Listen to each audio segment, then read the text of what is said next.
जी हाथी से कूद पड़े, बोले मैं कौन जाऊं महाराज जी। भगवान जी ने कहा नहीं जाओ, अगर तुम नहीं जाओगे तो तुम्हारी माता सुनीति तुम्हारे वियोग में रोते रोते अंधी हो गई। जैसे माता जी का नाम सुना ध्रुव जी महाराज जी रोने लगे। ध्रुव जी ने कहा बस करो महाराज, उस मेरी मैया की देन है जो आप मेरे सामने खड़े हो।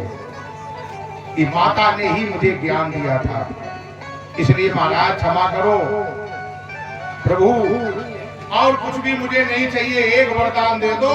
हम अपनी माता जी को जैसा छोड़ करके आए थे, मेरी माता जी मुझे वैसे ही मिले। भगवान जी ने कहा तथास्तु, जाओ वैसा ही हो, और मांग लो। तो ध्रुव जी ने कहा एक वरदान और दे दो। क्या? कामना यही है, तो कामना यही है, और कामना न रहा कोई, दीजिए तो नाथ बस यही बरती।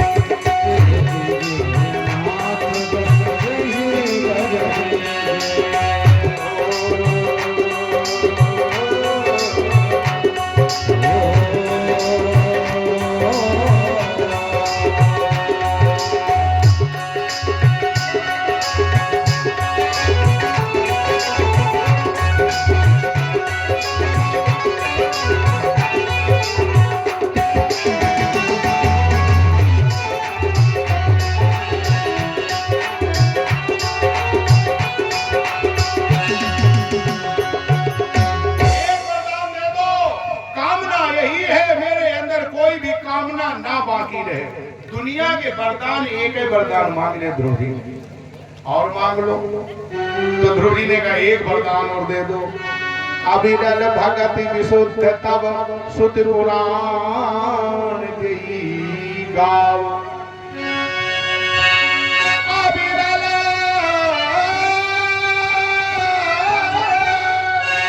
भगति विशुद्ध तब सुत पुराण की गाव।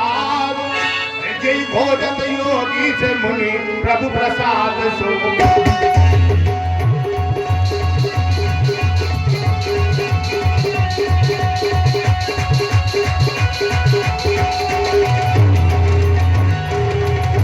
अविरल भक्ति का वरदान मांगा ध्रुव जी ने।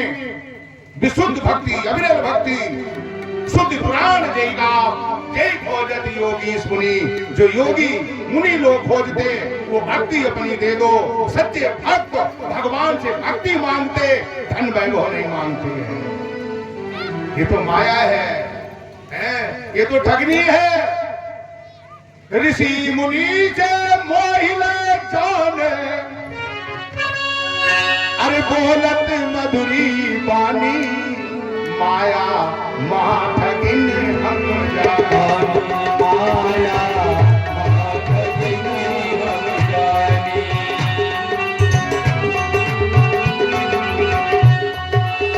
ब्रह्मा के घर ब्रह्मणी बन बैठी, ब्रह्मा के घर ब्रह्मणी बन बैठी।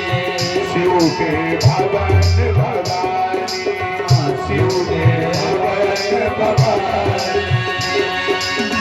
पंडा के मूर्ति बन बैठी, पंडा के मूर्ति बन बैठी।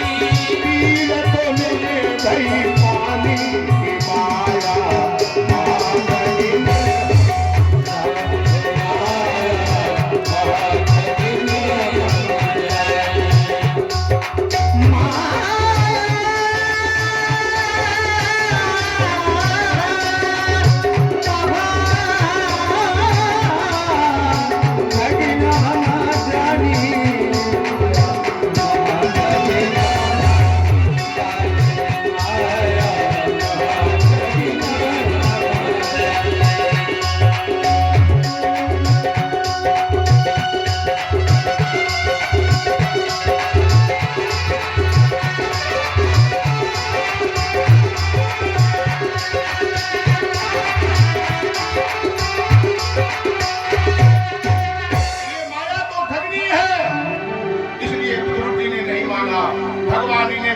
किया, सूचना मिली उत्तानपाद जी को एक सीमा पर सैनिक खड़ा है। जहां भी जिस राज्य की सीमा होती है उस राज्य का सैनिक दल वहां होता बॉर्डर पर। एक सैनिक ने देखा हाथी पर बैठा हुआ कोई राजा आ रहा है, थोड़े पास में आया तो देखा ये तो हमारे राजा का बड़ा बेटा ध्रुव है। उत्तानपाद को सूचना करी, उत्तानपाद ग्रामीण जन समुदाय के साथ आए ध्रुव से मिलने के लिए। ये क्या है? ये राम की कृपा है, समझे? एक चौपाई नहीं है, एक बनाई हुई चौपाई है अनुभवी लोगों की। अगर भगवान की कृपा और संसार की कृपा चाहते हो तो पहले भगवान की कृपा पात्र बनो। जा पर कृपा राम की होई और तापै कृपा करे सब कोई। वही पिता है जो मौसी मारती थी और बैठा खोपड़ी नीचे किए देखता था। वही पिता है जब तपस्या के लिए चले तो सैनिकों से सूचना करवाता था। और वही पिता जब भगवान का हाथ रख गया तो रास्ते में स्वागत के लिए खड़ा हो गया। ध्रुव का स्वागत हुआ, पूरी प्रजा के सामने खड़े होकर के उत्तानपाद ने ऐलान किया कि भाइयों ये मेरा बड़ा बेटा है जिसने इतनी छोटी सी उम्र में ईश्वर की प्राप्ति की है। ध्रुव को नगर भ्रमण कराया गया, देखा छोटा भाई पैदल चल रहा है जमीन में सड़क पर। ध्रुव जी ने हाथ पकड़ के खींचा, हाथी पर आगे बिठाया और ये कहा हम अकेले नहीं है, हम दो भाई, ये छोटा मैं बड़ा हूँ। जैसे राम जी सबसे पहले 14 वर्षों के बाद आए, किससे मिले? माता कैकेयी के घर में गए थे, कौशल्या से नहीं मिले।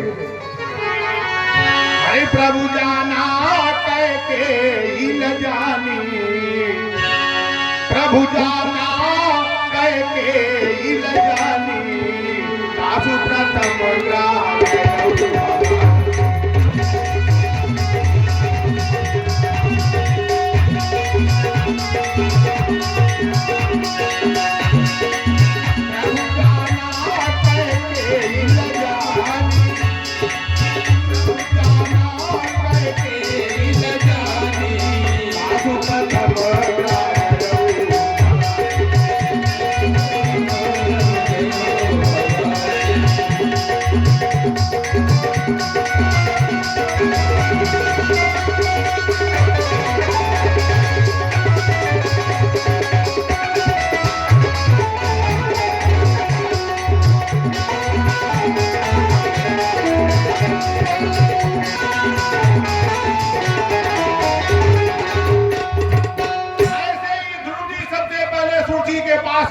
मौसी तुम्हारे आशीर्वाद से भगवान मिले। फिर मैया सुनीति के पास गए। अब तो मौज ही मौज हो गई। आज राजा उत्तानपाद बहुत प्रसन्न है। सुरुचि सुनीति के पास पहुंची, सुनीति गोद में लिए ध्रुव जी को बैठी है। सुरुचि आई, कहने लगी बहन मुझे क्षमा कर दो, मैं समझ नहीं पाई, पहचान नहीं पाई, महल में चलो। सुनीति ने कहा नहीं, हमें यही आनंद है। सुरुचि ने कहा नहीं। सुरुचि हाथ पकड़ के ले गई, 2 सिंहासन दिलवा दिए। एक पर सुरुचि उत्तम के साथ बैठी, एक पर सुनीति ध्रुव जी के साथ बैठी। तब तक राजा उत्तानपाद महल में आया किसी काम से, तो क्या देखा दोनों रानियां बड़े प्रेम से बैठी हैं अपने अपने बेटों के साथ। अब ये दृश्य देख करके राजा गदगद हो गया, प्रसन्न हो गया। राजा आज दौड़ करके आया दरबार में। अब आदमी कब जिंदगी हो द्वैताएं पागल होता है, या तो ज्यादा दुख में पागल हो जाता है और ज्यादा खुशी में भी पागल हो जाता है। ज्यादा खुशी हो तो का उल्टो पहनावा पहन बात आ रहे हो। यही हुआ आज उत्तानपाद टेढ़ी मेढ़ी पगड़ी, टेढ़ा मेढ़ा मुकुट बांध करके दरबार में आकर के बैठ गया। बहुत प्रसन्न है आज। एक मंत्री मुंह लगा हुआ था, कहने लगा सरकार आदेश हो गए तो एक दर्पण ले आओ। मैं बोले ले आओ। तो जैसे दर्पण सामने किया तो क्या देखा? एक दिवस राजा नगराजा ने दर्पण में अपना मुख देखा।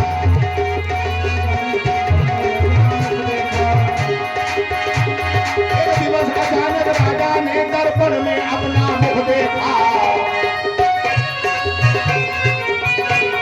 एक कुछ पाल सफेद रंगे पे अपना चौथा देखा।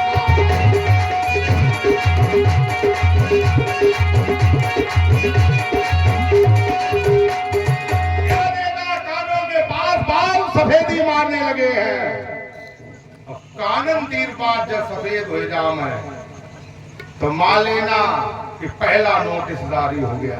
सर के जब बाल सफेद हुए तो पहला नोटिस है जारी, दूजे कान सुने कमती फिर नयन जोत जावे मारी।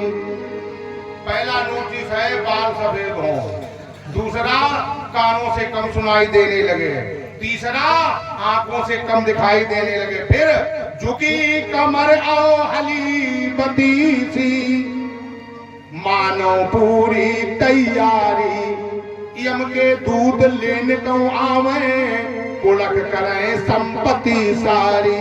अरे हो जाओ होशियार, किस्त पर नोटिस हो गया है जारी, भज राम राम भज कृष्ण कृष्ण गोविंद मुरारी गिरधारी।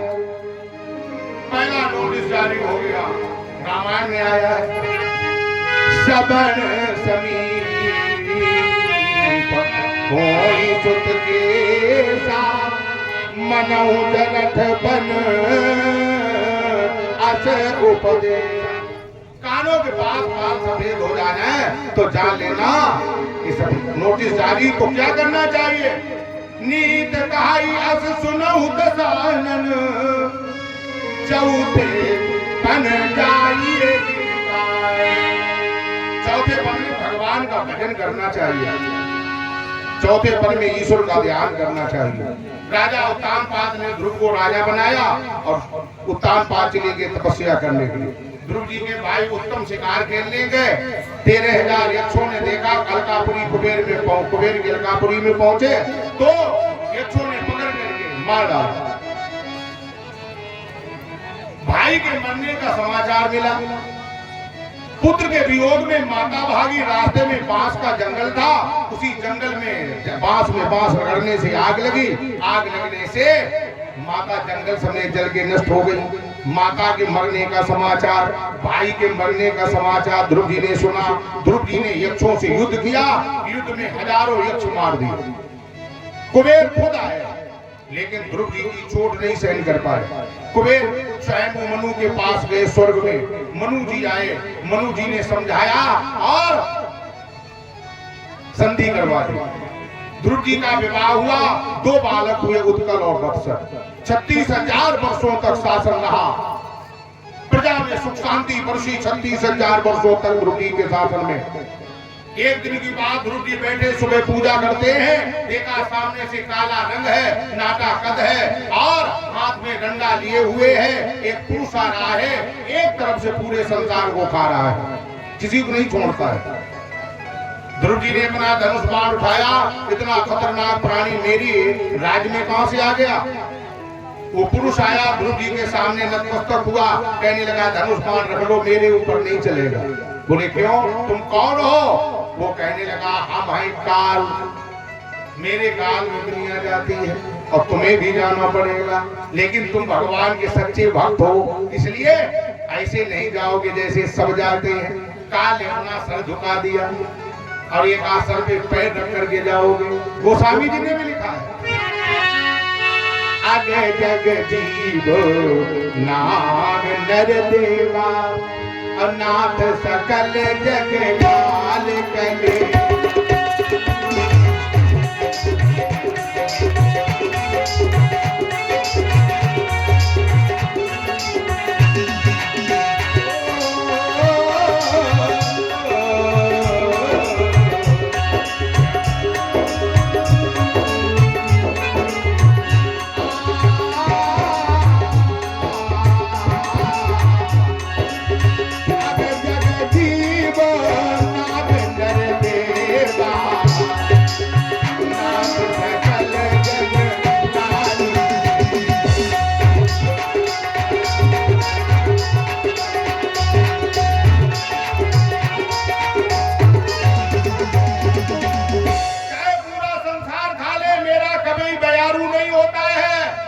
मेरी कलेवा होती है।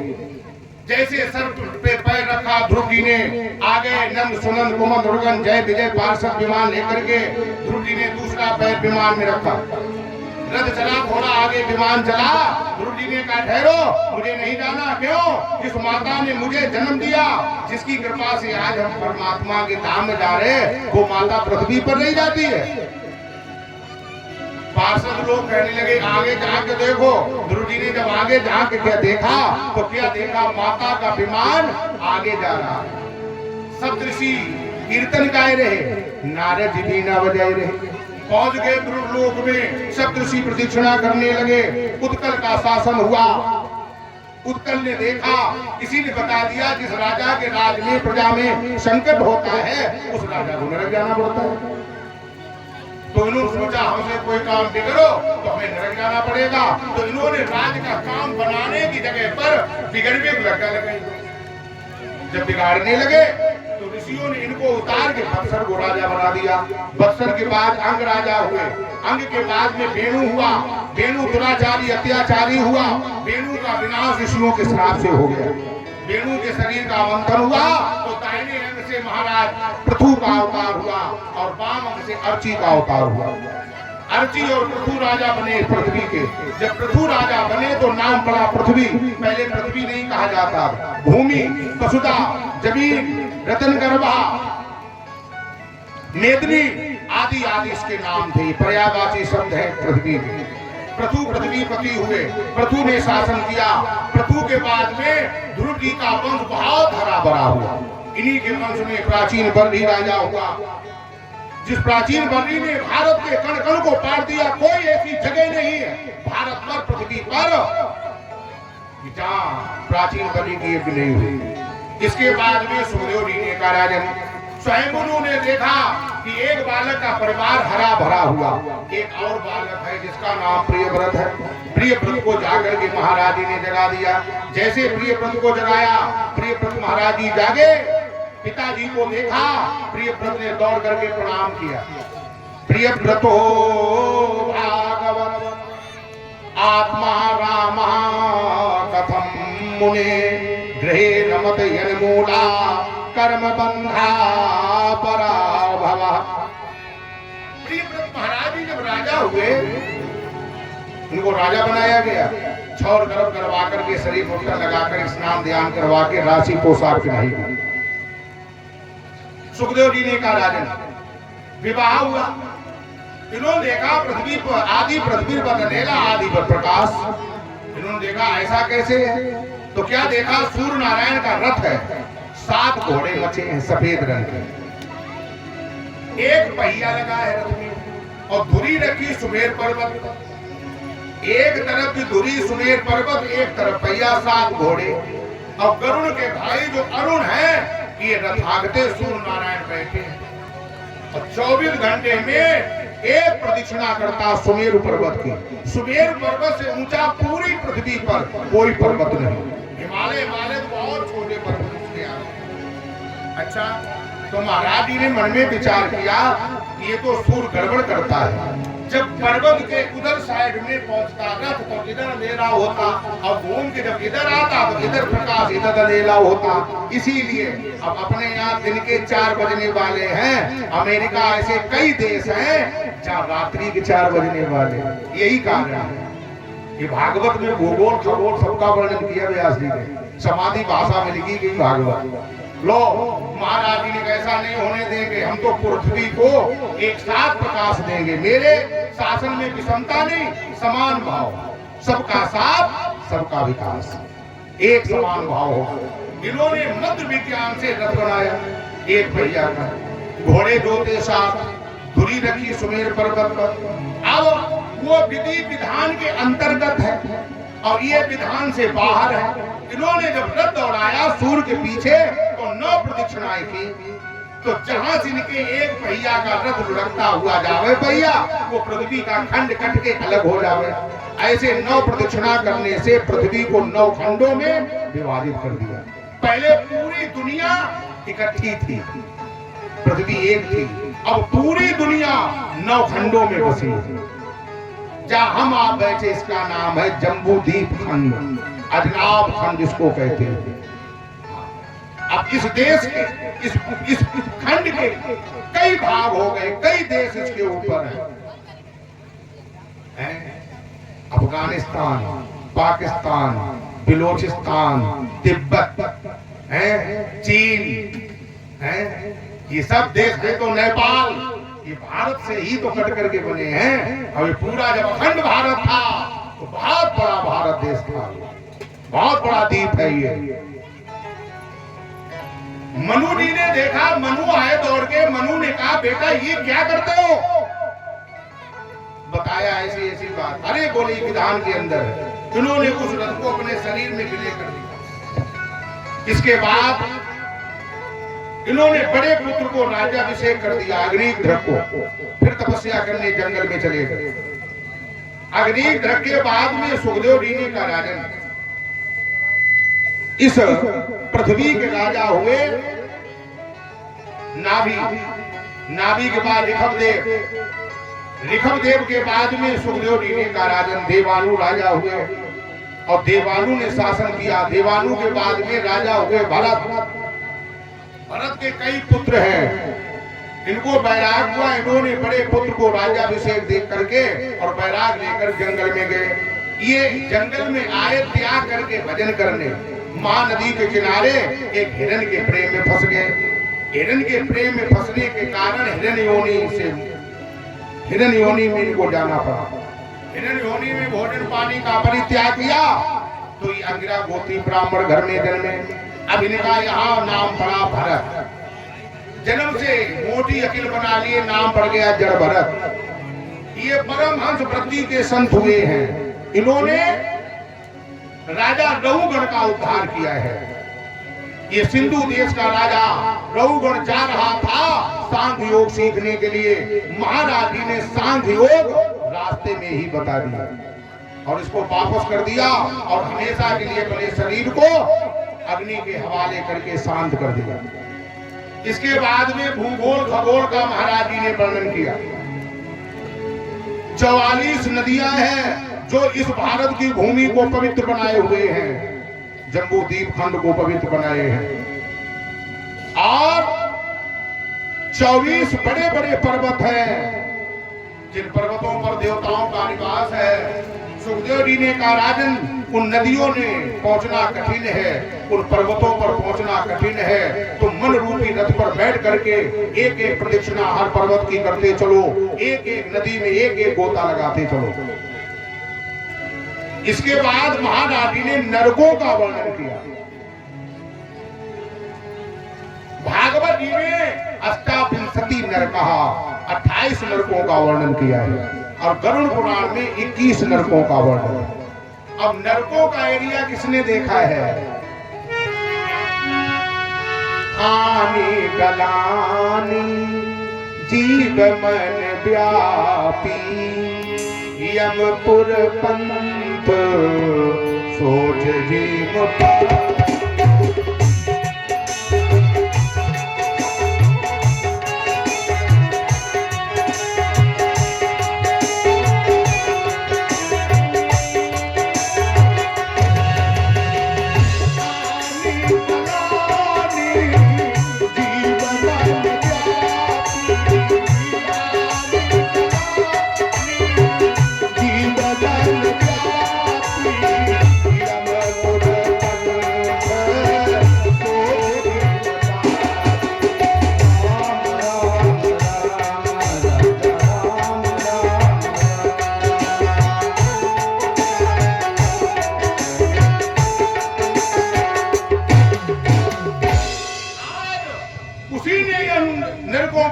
देखा है जिसने जीवन में पाप कर्म किया है वही नरक जाता है। नरक एक शब्द है, नरक से नरक लिखो एक कागज पर नरक, और नरक से ना शब्द अलग कर दोगे तो शब्द रह जाएगा अर्क। अर्क माने होता है रस, अर्क माने रस। जिसने जीवन में किया भक्ति, किया भजन, की साधु संतों की सेवा, की गुरुजनों की सेवा, किया दान पुण्य धर्म कर्म, जब तब तीरथ व्रत त्याग तपस्या की, उसी का जीवन सरस है। और जब इन सब चीजों से अलग सांसारिक भोग वासनाओं में रहा है, उसी का जीवन नरक है। ज्यादा हालत सीरियस हो जाए, खटिया में डरे हैं, इष्ट मित्र मिलने जुलने वाले देखने आए, पूछा कहो अब कैसी तबीयत, तो क्या कहा, अब तो भैया हम नरक भोग ही रहे। कहते हैं यही नरक है। नरकों का एरिया कैसा है? 13 दिन का रास्ता है। जब आदमी मरता है उसकी चिता लगाई जाती है, जैसे चिता में आग लगी और ब्रह्मरंजन किया गया, कपाल फोड़ा गया, सोई अपराधी के दूध लेकर के चल देते हैं। यहाँ से दक्षिण दिशा में यमपुरी है और 13 दिन का रास्ता है, इसीलिए 13वें दिन 13वीं की जाती है। क्यों? 13वें दिन जीव की पेशी होती है यमपुरी में। रास्ता कैसा है? कहीं कुछ कंटक में मार्ग, कहीं कांटों पर चलना पड़ता।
महाराज 13 दिन तो बहुत होते हैं।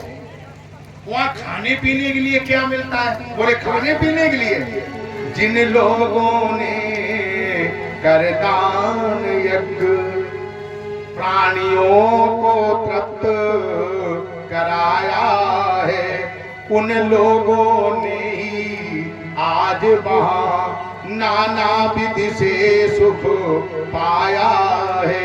उसके लिए है दान। जो चीज आप यहाँ दान में दोगे वही चीज तुम्हें वहां मिलेगी। जो भंडारा करते हैं उन्हें वहां भोजन मिलता, भंडारा मिलता है। जो बिस्तर दान में देते वो बिस्तर बिछा करके ओढ़ते जाते। जो जूता चप्पल खड़ाऊं दान में देते, जूता चप्पल खड़ाऊं पहन के जाते हैं। और जो लोग छाता छतरी दान में देते हैं, छाता लगा करके जाते हैं। जो वस्त्र आभूषण सोना चांदी दान में देते हैं, वो वस्त्र आभूषण सोना चांदी धारण करके जाते हैं। जो दान किया वो वहां में ब्याज के मिलेगा। इसके बाद आती है बैतरणी। बैतरणी को वही पार करता है जो गौदान करता है। इसीलिए अपने यहाँ गैया दान का विधान है। अंतिम समय में पुराने जमाने में लोग गैया पुजाई देते तो गौ की पूंछ पकड़ के ठीक पार होता है। 13वें दिन पेशी होती है और 2 रजिस्टर रख दिए गए सामने। 2 गंधर्व हैं चित्रगुप्त जो बैठे रहते हैं आपके कंधों पर, एक एक श्वास की लिखा पढ़ती करते हैं। कितनी श्वासों में भजन किया, कितने में भोजन किया, कितने में सत्संग, कितने में कथा सुनी, कितने में तीर्थ किया, कितने में व्रत किया, कितने में दान पुण्य किया, कितने में जुआ खेला, लकड़ी खेली, और कितनी श्वासों में संध्या को 1 क्वार्टर पी के तुमने मोहल्ला वाले को उद्धार करो, समझे? हाँ, ये सब वहाँ जवाब मांगा जाएगा। वहाँ ना रिश्वत चलती है, हाँ वहाँ सिफारिश नहीं चलती है। ताते ताते खम्भ गए, दिन में तू बांधा जाएगा। अरे जब मुगदर की मार पड़ेगी तेरा जी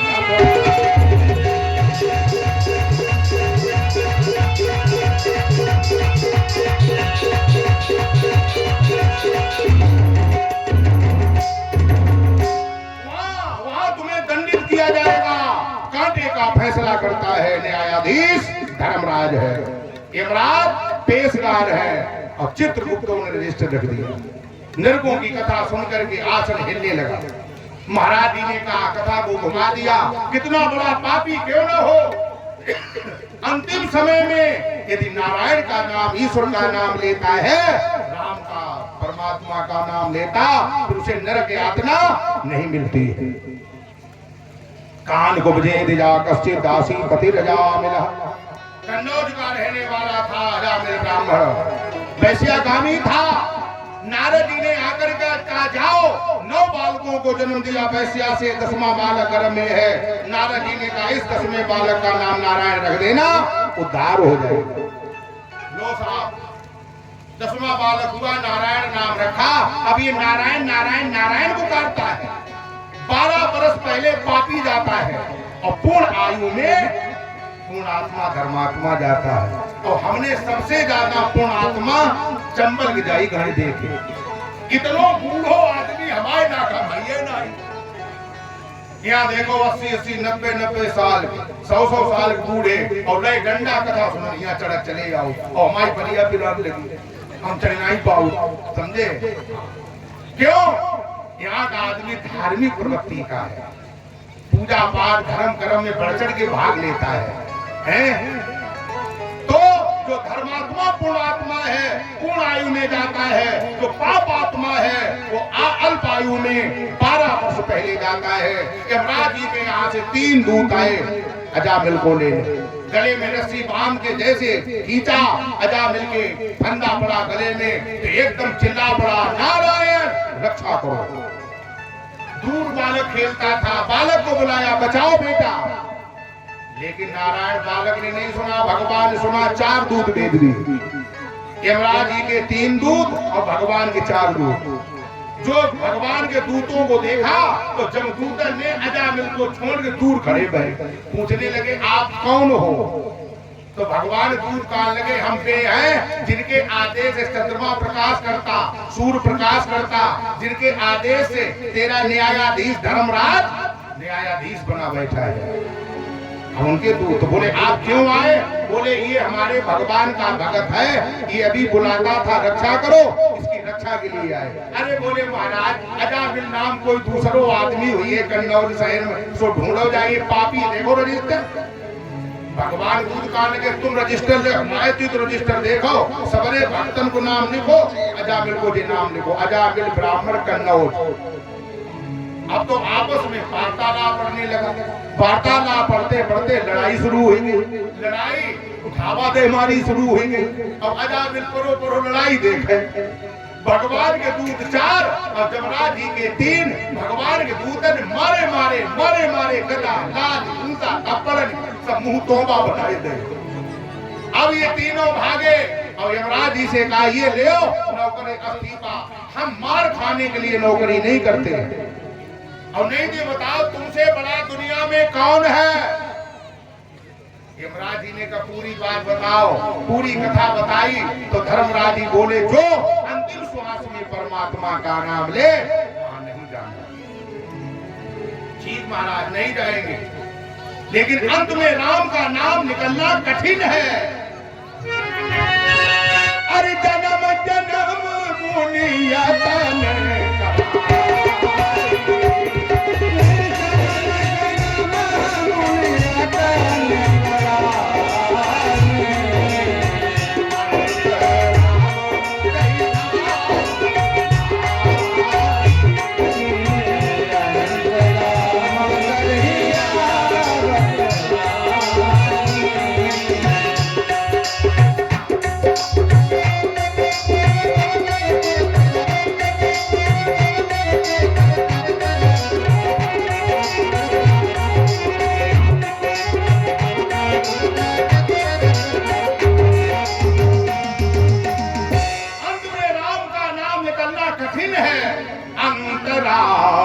कही। पहली चौपाई का क्या?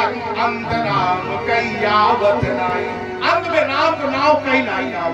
और फिर दूसरी बात, अंत राम कही, अगर अंत में राम का नाम कह दिया तो फिर आवत नहीं, फिर दोबारा आवागमन से मुक्त हो जाता है। बंधुओं, ये वर्षों के चरित्र है, क्षमात में सभी लोग श्रवण कर रहे हो। ये भगवान की कथा का 7 दिन 9 दिन 11 दिन 15 दिन 6 महीना 1 महीना जीवन में पार पाना कठिन है। अब देखो 4 बज रहा है, कथा का इसी जगह विश्राम है। यहाँ से आगे कल हमारे आचार्य जी के द्वारा गुरु बृहस्पति का अपमान और वृत्तासुर का वध, प्रहलाद जी का चरित्र, गजेंद्र मोक्ष, समुद्र मंथन, बलि वामन चरित्र, ये सुंदर सुंदर कथाएं सभी लोग कल श्रवण करेंगे। बोलो शंकर भगवान की जय हो। हमारे ब्रज किशोर गोस्वामी जी के द्वारा एक छोटा सा भजन और हमारे कमलकांत तिवारी जी के द्वारा एक भगवान की बढ़िया आरती है। और एक सूचना पुनः जो दी गई है, जो हमारे संत जन जो बाहर से पधारे हुए हैं, वो भोजन प्रसाद भंडारे में तैयार हो रहा है। जो भी संत, जो भी भक्तजन हैं, जो भी संत समाज है हमारे, जो भी भक्तजन है, भंडारे में प्रसाद बन रहा है। भंडारे का प्रसाद ग्रहण कर ही अपने गंतव्य को जाएंगे। जो भी संतजन विराजमान हैं, भंडारे का प्रसाद ही ग्रहण करेंगे।